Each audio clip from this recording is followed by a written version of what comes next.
দেখ, একজন নৌকা নিয়ে আসছে, চল হামলা করি।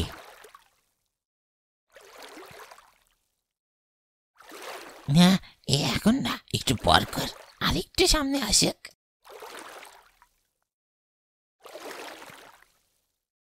এই মাসি, আমাদের একটু নদীটি পার করিয়ে দাও, অনেকক্ষণ যাবত এখানে বসে আছি। এখনই আসছি দাদাবাবুরা।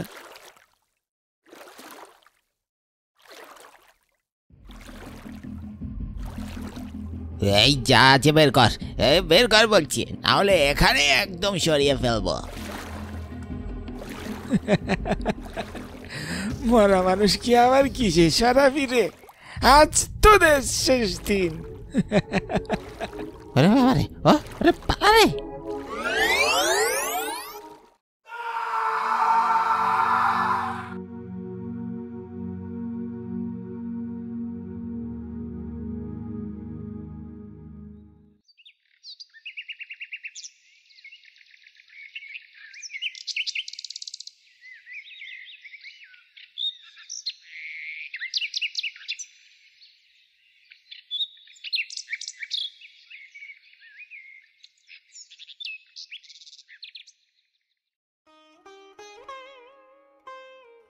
সাবধানে যাস বাবা, বাইরে অচেনা কারোর সাথে মিশবি না। তোর বাপটার স্বপ্ন পূরণ হতে যাচ্ছে, তোকে নিয়ে আমাদের অনেক অনেক স্বপ্ন। তোমরা একদম আমায় নিয়ে ভেবো না তো বাবা, তোমার স্বপ্ন আমি পূরণ করেই ছাড়বো। তুমি শুধু আশীর্বাদ করে রাখো। বাবা মার আশীর্বাদ ছেলেদের উপর সব সময় থাকে রে বাবা।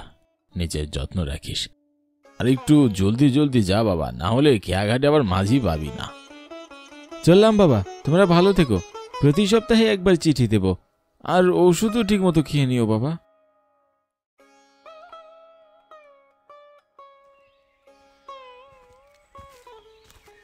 আমি নিখিল গ্রাম ছেড়ে শহরে যাচ্ছি, কারণ আমার স্কলারশিপ হয়ে গেছে শহরের একটি বড় বিশ্ববিদ্যালয়ে। বাবা মার একটি স্বপ্ন ছিল, আমি শহরের বড় কোনো বিশ্ববিদ্যালয়ে পড়ালেখা করে একটি বড় চাকরি করব। ধাপে ধাপে এই স্বপ্নগুলো পূরণ করতে পারছি, এটি সন্তান হিসেবে আমার বড় একটি পাওয়া। ভারী শীত পড়েছে, ভরা অন্ধকারের পথ, আশেপাশে একটি কাকপক্ষীও নেই। খেয়াঘাটে আদৌ কোনো মাঝি থাকবে কিনা বিধাতাই জানেন। এর আগে কখনো আমি সন্ধ্যার পর খেয়াঘাটে যাইনি, তাও জানি না সেখানে গেলে কি হবে।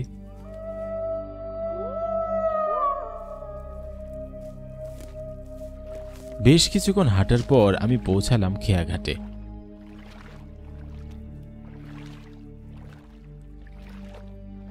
শীতের কামড়ে একেবারে নেতিয়ে গেছি, দাঁড়িয়ে থাকার শক্তিটুকুও পাচ্ছি না। এদিকে সামনে কুয়াশায় কিছুই পরিষ্কারভাবে দেখা যাচ্ছে না।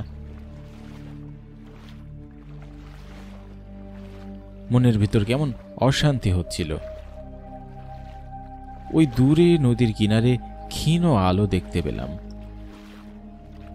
কুয়াশার চাদর ফুরে একজনের আবছা অবয়ব দেখা যাচ্ছে। আমি দেখলাম একজন রোগমতো মাঝি চাদর মুড়ি দিয়ে আমার দিকেই এগিয়ে আসছে।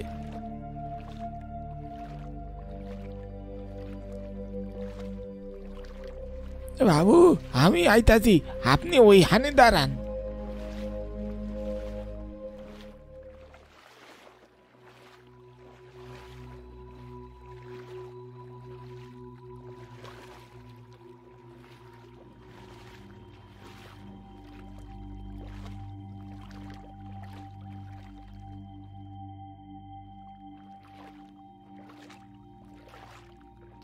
আমি আপনার জন্যই অপেক্ষা করছিলাম। তা শহরে যাইবেন বুঝি? হ্যাঁ মাঝি, শহরেই যাব। তুমি আমাকে বাঁচালে, ভেবেছিলাম আজ হয়তো আর কোনো নৌকাই পাওয়া যাবে না। তা নয় বাবু, আরো কত রাত কইরা আইলেও মরে পাইতেন। চালে মরে মাঝ রাইতের মাঝি বইলাইছেন।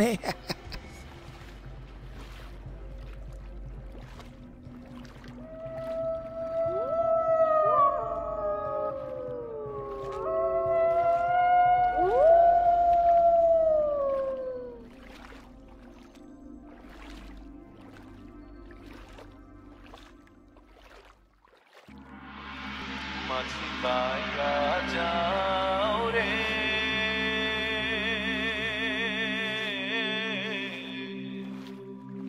অকুল দরিয়ার মাঝে। বেশ বেশ, তোমাকে এই প্রথমবার দেখছি মাঝি। তা তোমার বাড়ি কই বলো দেখি? এই অবাগার আর বাড়ি, নাই কোনো ঠিকানা, নাই কোনো ঘর। এই বলে মাঝি চুপ হয়ে গেল। চারিদিকে এক ভয়ানক অন্ধকার পরিবেশ, তার মাঝে জলের কলকলানি শব্দ। কিন্তু মাঝি, তুমি তখন বললে তুমি আমার জন্যই অপেক্ষা করছিলে। তুমি কিভাবে জানলে আমি নদী পার হতে আসব? মোর কাজই তো মানুষের মানুষের জন্য অপেক্ষা করা। রাত ভর এই শীতের মধ্যে বৈশা রই একখানা যাত্রীর জন্য। সারাদিন নাও ভাইয়া কোন রকমে 20 টাকাও কামাইতে পারি না বাবু, তাই রাত কইরা বৈশা তাহি 1-2টা মানুষের জন্যে। রাইতে খুশি হয়ে মানুষ 2-4টা বেশিও দেয় বই কি। তা ঠিক বলেছ, কিন্তু কিভাবে বুঝলেন আমি শহরে যাব? রাইতের বেলাতে সচরাচর মানুষজন শহরের উদ্দেশ্যেই যায়। তাছাড়া হাতি এত বড় একখানা ব্যাগ লইয়া।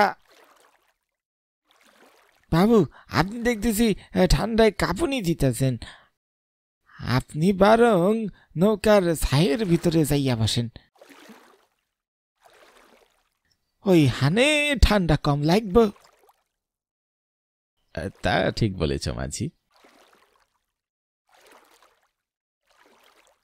আমি নৌকার ছায়ের ভিতরে গিয়ে বসলাম। এখানে তুলনামূলক শীত একটু কম, কিন্তু ভালো করে লক্ষ্য করে দেখলাম নৌকার ছায়ের ভিতরে অদ্ভুত একটি জিনিস। মাঝিকে কুয়াশার জন্য অস্পষ্ট দেখা যাচ্ছে, কিন্তু ভালো করে তাকিয়ে দেখলাম তার মাথার কাছে জ্বলন্ত লাল টকটকে দুটো চোখ স্পষ্ট বোঝা যাচ্ছে। ভয়ে আমার পুরো হাত পা সিটিয়ে উঠল। আমি ভুল দেখছি না তো? নাকি এমন ভৌতিক আবহাওয়াতে এমন একটা দৃশ্য আমার মনের ভিতরে নিজে নিজেই তৈরি হয়েছে, যার কারণে সেটা আমি চোখ দিয়ে দেখতে পাচ্ছি না?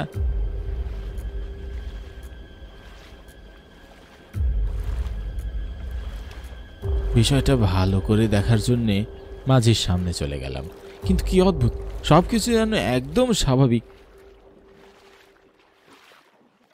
আমি আবারও ছাইয়ের ভিতরে গিয়ে বসলাম, কিন্তু কি অদ্ভুত, আবারও দেখতে পেলাম মাঝির কপালে লাল দুটি চোখ।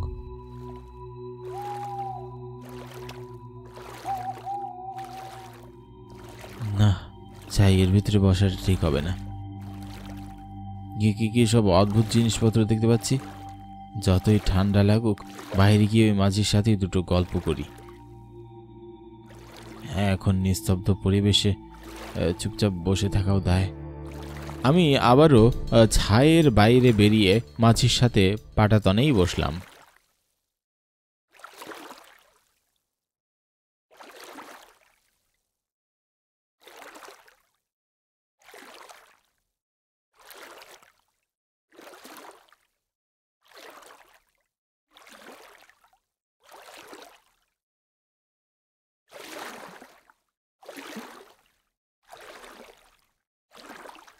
কি হইল বাবু, বেরোয় আইলেন যে? না না, তেমন কিছু না। চুপচাপ বসে থাকতে ভালো লাগছিল না, তাই ভাবলাম তোমার সাথে দুটো কথা বলি। আপনি ঠান্ডায় কাঁপতেছিলেন, তাই আপনারে এই ভিতরে পাঠাইয়া দিলাম। যাইগে, আপনি যা ভালো মনে করেন। প্রায় বেশ কিছুক্ষণ চলার পর হঠাৎ আমার মনে হলো দূর কুয়াশার চাদর ভেদ করে আরো একটা আলো দেখা যাচ্ছে।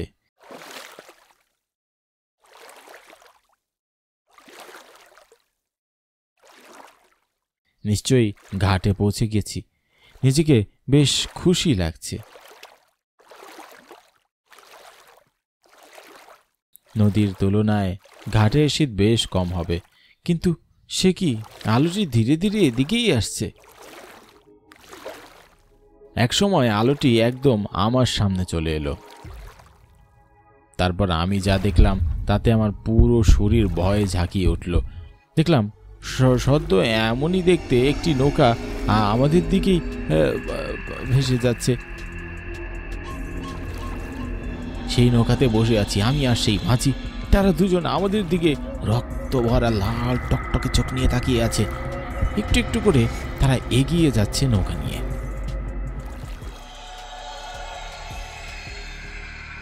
মাঝি, ও মাঝি, দেখো আমাদের মতোই নৌকা, আমরা বসে আছি নৌকাতেই।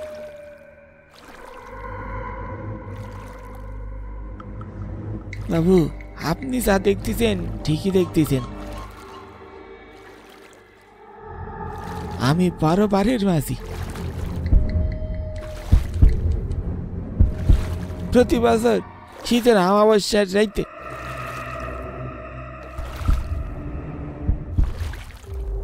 আমি একটা কইরা তরুণরা আমার নৌকায় বসাইয়া নি।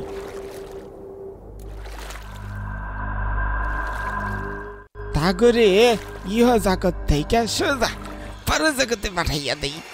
এই আমার কাম। যেই নৌকাটিকে আপনি যেতে দেখলেন, আসলে ওটা পারুগালের প্রতিচ্ছবি।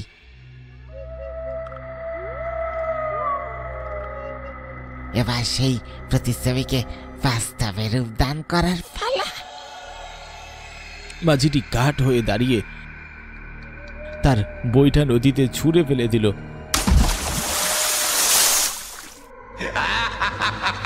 আমি প্রাণ পরে চিৎকার করতে লাগলাম, বাঁচাও, বাঁচাও, কে আছে, বাঁচাও। আশেপাশে কেউ নেই যে আমাকে বাঁচাবে। ধীরে ধীরে সেই অশরীরী মাছিটি আমার দিকে এগিয়ে আসছিল। প্রবল ঠান্ডা ও ভয় আমাকে পুরোপুরি ঘিরে ধরল। আমি আর কিচ্ছু অনুভব করতে পারছিলাম না।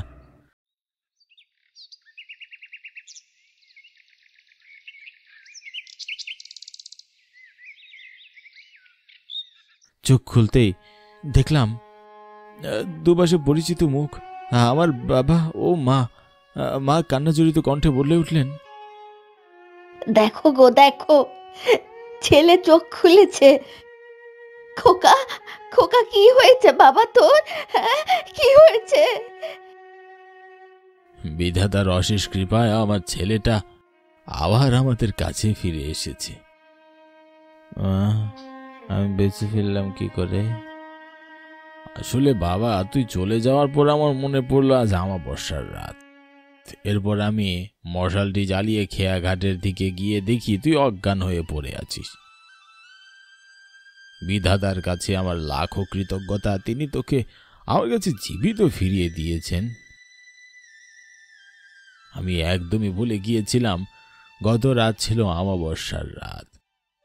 আমার উচিত ছিল তোর সাথে যাওয়া অথবা তোকে ট্রেনে করে শহরে পাঠানো। আমি কিছুই বুঝতে পারছিলাম না বাবা কি বলছিলেন। আমি জানি না এই গ্রামের খেয়াঘাট নিয়ে কি রহস্য লুকিয়ে আছে। সবসময় পড়ালেখা নিয়ে ব্যস্ত থাকতাম, কোনো কিছুতেই মাথা ঘামাতাম না। বাবা, আমাকে সব খুলে বলো। আজ থেকে প্রায় 5 বছর আগে এক অমাবস্যার শীতের রাতে খেয়াঘাটে জয়ন্ত মাঝিকে একদল ডাকাত আক্রমণ করে। মাঝি গরিব মানুষ, অনেক কাগতে মিনতি করেও সেই ডাকাতদের হাত থেকে রক্ষা পায় না।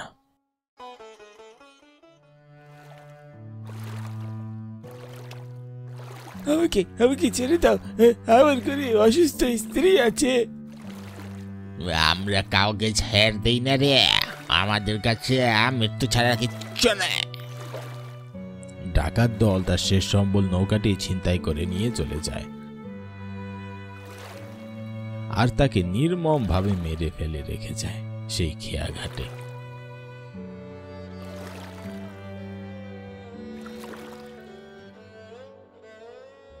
তারপর থেকে প্রতি অমাবস্যার রাতে তার আত্মা ওই খেয়াঘাটে ঘুরতে দেখা যায়। গত 4 বছরের প্রতি অমাবস্যার রাতে একজন না একজন যুবকের লাশ খেয়াঘাটে পাওয়া গিয়েছে। আমি অবাক হলাম এই ভেবে যে আমি বেঁচে ফিরলাম কি করে। কে আমাকে ওই মাঝ নদীকে বাঁচিয়ে খেয়াঘাটের জীবন্ত অবস্থায় আমাকে রেখে গেছিল। ঠিক তখনই আমার মনে পড়ল আমি অজ্ঞান হওয়ার ঠিক আগ মুহূর্তে কার যেন একটা কণ্ঠস্বর আমি শুনতে পেয়েছিলাম। সে আমাকে বলছিল, ভয় পেও না, আমি আছি, তোকে এই বিপদ থেকে আমি উদ্ধার করব। এরপরে আর কিছুই মনে নেই আমার। হয়তো সেই অজানা মানুষ অথবা শক্তিটি আমাকে আবার নতুন জীবন দিয়েছে, না হলে আজও সেই 4টি তাজা যুবকের মতো আমায় মৃত অবস্থায় পাওয়া যেত।